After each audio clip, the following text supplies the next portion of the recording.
Were the Game Awards rigged? Why is being French so awesome? And will Half-Life fans ever omelette du fromage? I mean, will Half-Life fans ever quit their hopium habit? No. What's up, everybody? This is the Act Man here, and the Game Awards just wrapped up their longest presentation of all time. 3 hours and 45 minutes of pure non-stop gaming action and hype, with some questionable trailers. Welcome to Highguard. Oh, this is ass. This is really ass. I love this time of year. In fact, I love this time of year so much, I got a dress for the occasion. The holidays are right around the corner, and the Game Awards serve as a moment for us to stop, look back, and celebrate all the fantastic games that have come out in 2025. And boy, did we need a good show this year, because 2025 is a year I think we all might want to escape from. Even more exciting are the reveals and trailers, but also the anticipation and the hype. What's going to be shown? What are we going to see? There were rumors of a KOTOR 3, a Half-Life 3. Hold it right there. I know better than to get my hopes up for either one of those. Some franchises made a more than overdue triumphant return, and some fan bases fell for it again. So today we're doing a rapid fire recap of the Game Awards, all the best moments, the best games revealed, and we'll be diving into my personal favorites as I give you my thoughts on some of the more controversial aspects. All this and more coming up in this fantastic Game Awards video. But first, the holiday season is upon us, and you're no doubt looking to do some Christmas shopping. And I suggest you look no further than Holtzkern, the sponsor of today's video. What's in the box? Just an elegant watch. Holtzkern is a brand that specializes in watches and jewelry for both men and women. Whether you're looking to add a little bling to your outfit or want to get something nice for a special lady of yours, Holtzkern is the best place to look. And as a bonus, they offer express worldwide shipping, and all orders placed by December 19th are guaranteed to arrive by Christmas Day, even if you live in a ghost town. Personally, I like the numerary ring. It has a Lord of the Rings vibe to it. Each piece of jewelry has multiple color variants. I tend to like gold and black, though as a Seahawks fan, I am required to hate the Steelers. And if you're shopping for your girlfriend, spouse, or wife, might I recommend the Suncatcher earrings? The nice thing about Holtzkern is it's the type of gift that people will think is more expensive than what you paid for it. And most women can sniff out the cheap stuff. They have a wide variety of styles, so there's bound to be something you like. And the prices only get more affordable when you use code ACTMAN at checkout for 15% off your entire order. So check the link in the description, head on over to Holtzkern, and get yourself or a loved one something nice this Christmas. And thank you, Holtzkern, for sponsoring this video. And now for something completely different. Overall, I thought this Game Awards was one of the best that I've seen. Man, they're building up so much. What the fuck? What is he doing? Unfortunately, the Game Awards was marred by really bad pacing, and the end of it was punctuated by a very disappointing showcase as a finale in the game Highguard. We'll talk more about this later on, trust me. But it just didn't seem fitting when you have Larian Studios revealing their next game, a former Game of the Year winner, and that is somehow not the last game shown. It's fucking Highguard. But overall, from like an entertainment perspective, this presentation in this show was fantastic. We had a Miss Piggy romance subplot, okay? And hello to you, my little Jeffy Poo.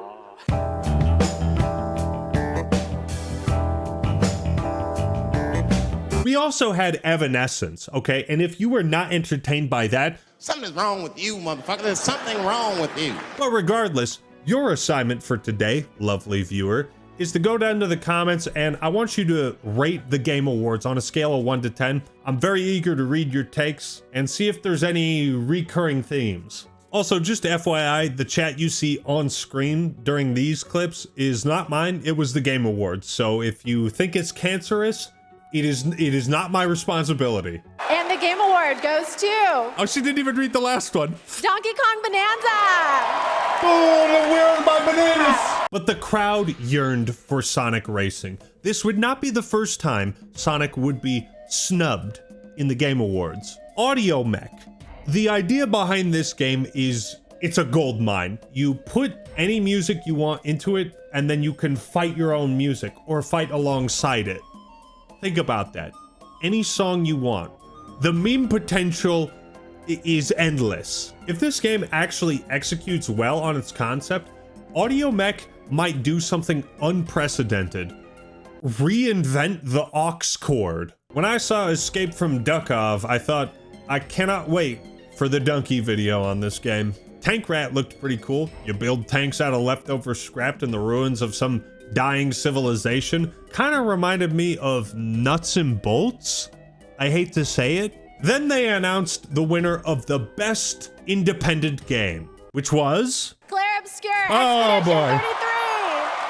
This award began the reconstruction of the Maginot Line. And yes, I hope you are all prepared to learn some fun facts about French history today. My initial prediction was that Expedition 33 would win Game of the Year, but that Silk Song would get Best Indie Game as a sort of runner-up prize. I was wrong, but out of all the new games announced that weren't part of an established franchise, Bradley the Badger is my number one. It's really hard to sell me on a cartoony character like this for a 3D platformer. The margin of error between charming and irritating is razor thin. Okay, that went hard as fuck. 10 out of 10. 10 out of 10. The tools they showed off reminded me of the wrench in Nuts and Bolts. I can't believe I'm making a second comparison to that game. Except in Bradley the Badger, this tool is actually used for cool platforming gimmicks. I love 3D platformers, but this one also had a twist. It takes place across different worlds inspired by other popular games. The second twist is that these games, these other worlds, are stuck in development hell. It's such a unique idea, I can't help but be down with it. And look, to all the Bloodborne fans out there, I know you guys might be huffing your last bits of hopium. You might be running out. But at least you have Badgerborn, okay? Badgerborn? Tried. Badgerborn? What the fuck? You have Badgerborn. It's something. It's more than what the Half-Life fans got. They got nothing. The award for Best Adaptation went to... The Last of Us Season 2. What? Excuse me? Chicken Jockey? God damn it, Neil wins again.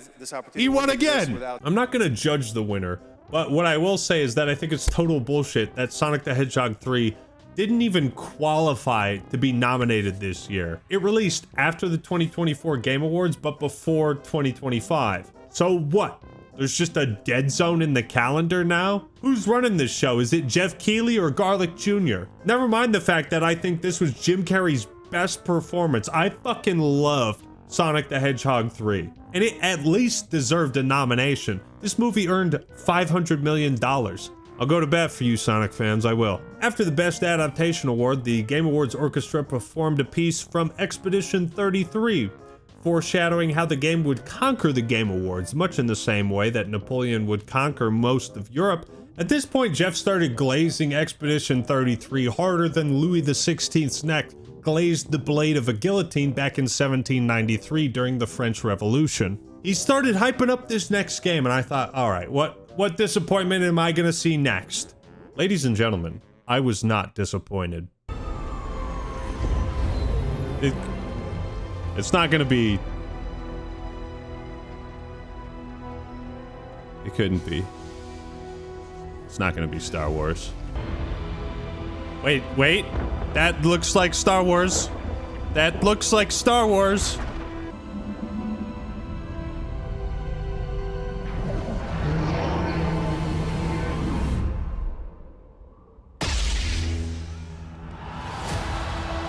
Oh, it wasn't KOTOR. Wait, what? What? Fate of the Republic. The prophecies were true. Boom! The prophecies were true! The Republic is a brand new single-player action role-playing game. Let's set in the fucking Old go! Republic era. Of Sorry. course, Casey was, of course, the director on Star Wars: Knights of the Old Republic and the Mass Effect Let's series. fucking go! And Oh my Wars god, we are back so together fucking back! again. We Oh have a my very god. special- Holy shit. And Miss Piggy follow-up. I have so much to say about Star Wars Fate of the Old Republic. I have to make another video about it, because if I start yapping now, I'm not gonna stop. But I will say this, a sequel to KOTOR 2, which released in 2004, and it's a single player RPG, not an MMO, I genuinely never thought I'd see the day. KOTOR 2 is one of the best written games of all time. Same with the first one, and the fact that they're trying to remake and continue this series is admirable. The KOTOR remake, as I've heard, is not off the table. It's not in purgatory. Time will tell, of course, but this felt like a moment that we were owed 20 years ago. They also had a Battlefield Friends ad, and a true man does not speak ill of Battlefield Friends. I saw some haters and I could not believe my eyes. But they also had John Carpenter's Toxic Commando. Another fucking zombie game. Angry Joe in shambles right now. Now, this game didn't look like anything spectacular. It wasn't bad, but it has John Carpenter's name attached to it, so you've got my attention. But moving on to the main event. In late November, Jeff posted a picture of some kind of statue. This was all leading up to the announcement of Larian's next game, which at first looked to be live leak footage of the Salem witch trials. I don't know how they uncovered that, but they did. It's so gruesome and visceral, I can't show you the footage of the trailer without age restricting the video and demonetizing it. That's how you know they got balls. And this trailer was absolutely phenomenal. I didn't actually think Larian would be making a new Divinity game. For those that don't know, before Baldur's Gate 3, they were known for Divinity Original Sin. The second game is one of the greatest RPGs you'll ever play. Original Sin 2, I prefer that game over Baldur's Gate 3. I'll be honest, I'm not a BG3 hater. I just prefer the combat in Original Sin 2. If I'm not careful, I'm gonna start a new playthrough, man. That game's like 150 hours. You guys have to stop me. But this is what was so bizarre about the Game Awards and its pacing. You had a new KOTOR and a new Divinity game. Like, these are the two biggest standouts of the Game Awards, and yet they were only separated by the span of 7 minutes. The Game Awards was awesome. The pacing was off. After that, fellas, I couldn't even focus on the trailer for Resident Evil Requiem, because once Leon Kennedy showed up, I've never questioned my sexuality in such a short amount of time. I'll be the first to admit it. When Leon showed up, I was gay. Oh my God, is that, oh, he's hot. Oh no, he's hot. Was that my boy? Yeah, I'm gay. I'm so gay. I'm so gay. Then Lara Croft showed up and I went back to being straight and all was well in the universe. On the real, Leon returning, not just in a remake, but in a brand new game is really cool to see, because you're not restricted to those old original games that you have to remake as character. You can take it in a brand new direction that hopefully steers clear of Resident Evil 6. Then Jeff was like, all right, homies, the next game you're about to see is the craziest shit you've ever seen. It's been 10 years in the making. It's a project that has been 10 years in the making. And it looks like this. Now, I don't want to hate on a puzzle game just for being a puzzle game, but Jeff, you got to try to temper people's expectations. You can't be building this much hype up for a game that looks like this. You know what I mean? I almost forgot about Xbox at this point, but their only real appearance was some bizarre commercial that like showed some guy going through the Xbox vaults. What is that, Halo 2026? It almost just felt like a reminder that Xbox wanted to tell people, hey guys, we still make video games, don't forget about us. But they didn't have anything to actually show people. Maybe they have their own showcase, I guess we'll see. But faith in the Xbox brand is at an all-time low, and I don't expect anything good to come from them, to be honest. I hope I'm proven wrong, but I hope I'm proven wrong. Most anticipated game, huh? I wonder what's going to win that. The Game Award goes to Claire Obscure, Expedition 33. Lara Croft showed up. She looked sexy as hell. I went back to being straight, and they announced not just one, but 2 Tomb Raider games. Hollow Knight did end up winning Best Action Adventure Game, which is some consolation prize, I suppose. And the Game Award goes to Claire Obscure. The sweep Expedition continues. 33. The sweep continues. But of course, Expedition 33 won Best Art Direction, much like how the Louvre won Best Art Direction after the Mona Lisa was installed in the museum back in 1797. Grab your baguettes, we're not done yet, because they also won Best Debut Indie Game, much like how the French previously won Best Debuted Statue with the Statue of Liberty back in 1886. They announced a Diablo 4 expansion where Mephisto moved around like a Smiling Friends character. I was hoping it would be a new Diablo game, but well, you all know my thoughts on that, so. You love to see support for Marvel Rivals. Deadpool is coming, that's a huge highlight. I might hop on for a few matches, not gonna lie. Next, they announced the winner for Best Score on Music, which of course went to Paul Verlaine for his 1869 poem Clair de Lune, which would be adapted in 1905 into the famous piano song. If you are tired of the French history, please let me know in the comments.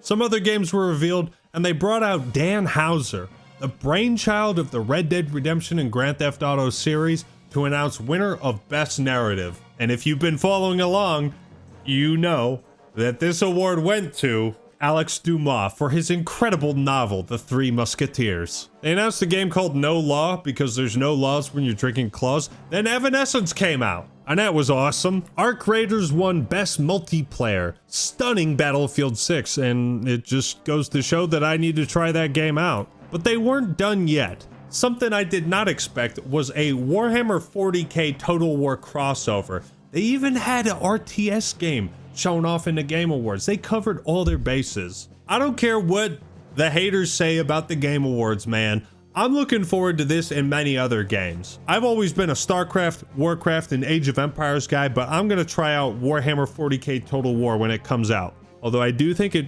should have been called Total Warhammer 40k. One of the big shocks was a brand new Star Wars pod racing game, which I have not seen the likes of since the fucking Nintendo 64, man. A new pod racer? By one beautiful dream. What in the fuck? Yeah, I wasn't expecting that. Wow. This is where the fun begins. Star Wars Galactic Racer. Saboba! Oh my god, alright. Nobody asked for it, but I'm here for it. You know what I mean? Unbelievably, God Howard appeared to announce the winner of Best Game Direction, and you better believe it went to Joan of Arc for the way she directed the coronation of Charles VII during the 100 Years' War. Shout out Joan of Arc, man. At this point, it was pretty wild to witness how many awards Expedition 33 was winning. As the Game Awards neared their end, there was something still missing. We had yet to see a free man make his appearance, but it looked like for just a moment, it was happening. The vault was being unlocked, the return of a legend, some character kept in cryostasis. I'm getting, my hope is, wait a second. Hold on, no, they wouldn't. There's no, it's Mega Man. Okay, you thought it was Gordon Freeman. It's Mega Man.